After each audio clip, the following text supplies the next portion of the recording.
Hi, she's Cynthia Meier. And he's Christopher Johnson. And we're... Here at the Rogue Theater. Very good. That's a great intro.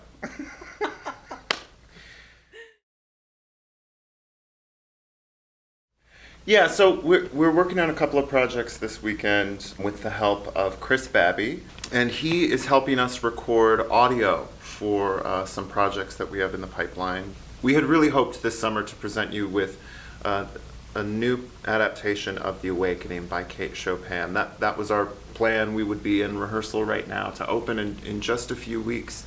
We really wanted to be able to give you that story anyway, and that's when we started looking at podcasting and creating an audio play. So what Chris Babbie is helping us do is responsibly record the audio of the actors. We've got about 10 actors in the cast. We set up 5 tables in the room so that everyone could be far apart from one another. And over a period of 2 days, the actors recorded their lines. And we had one group one night and the second group of 5 actors the next night. And what I'm then doing is going into an editing suite and splicing them together, cutting out bad takes or any flubs or myself in the background giving them cues for the actors who weren't present. And then I'll send that off to Russell Bronnenbaum, who's composing original music for The Awakening right now. And then we'll send it off after that to Vincent Colliano, who is going to do some sound design for us. In working on The Awakening, we've really been trying to find ways to bring it alive for you more and help communicate the story through more than just the actors crisply delivering their lines. We talked a lot about acting with your breath, finding places where people could sigh or grumble or laugh more to help better define the characters and the relationships between them. And we're also looking to add in more sound and more music to make it feel more like a Rogue play.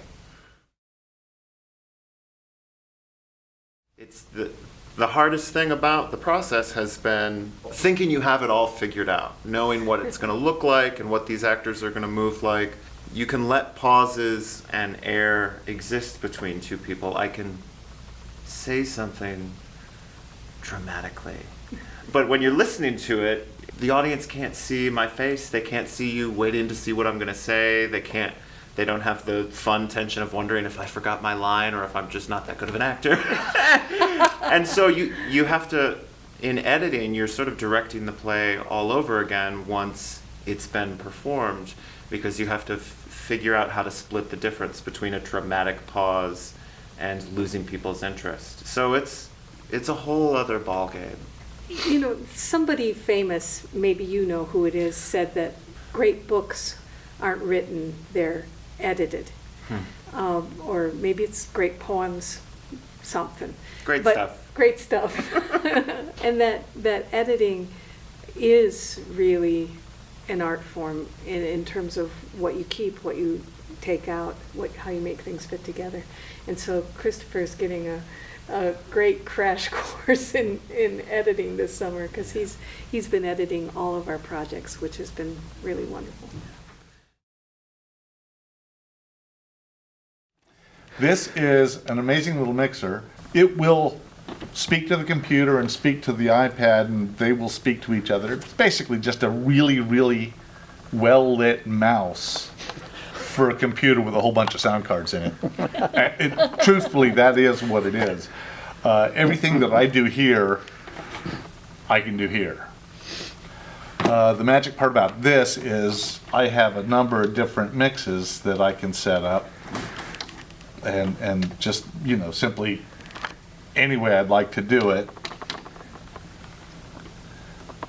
Set that mix up, set this mix up, that mix up, and then that mix, and then recall them at the touch of a button.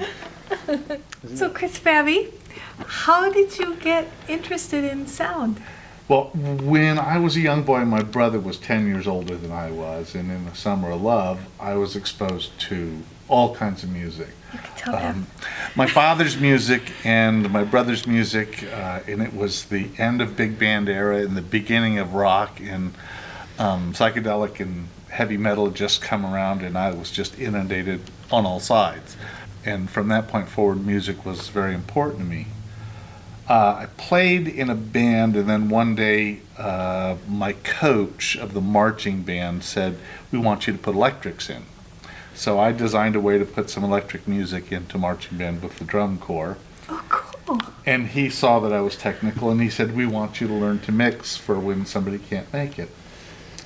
So I ended up doing some mixing, and the bands that I was playing in went from this cacophony of everybody just being louder than everybody else to the harmony of an actual mix. So the beauty of that was apparent to me very on, and so sound just became a part of my life. And I was doing live sound, I was doing theater, I was doing the gamut of world beat to punk rock, classical, what do they say, Beethoven to the B-52s, and loving all of it. And somebody just hooked me up with a film gig one day, and I said, well, I could learn that.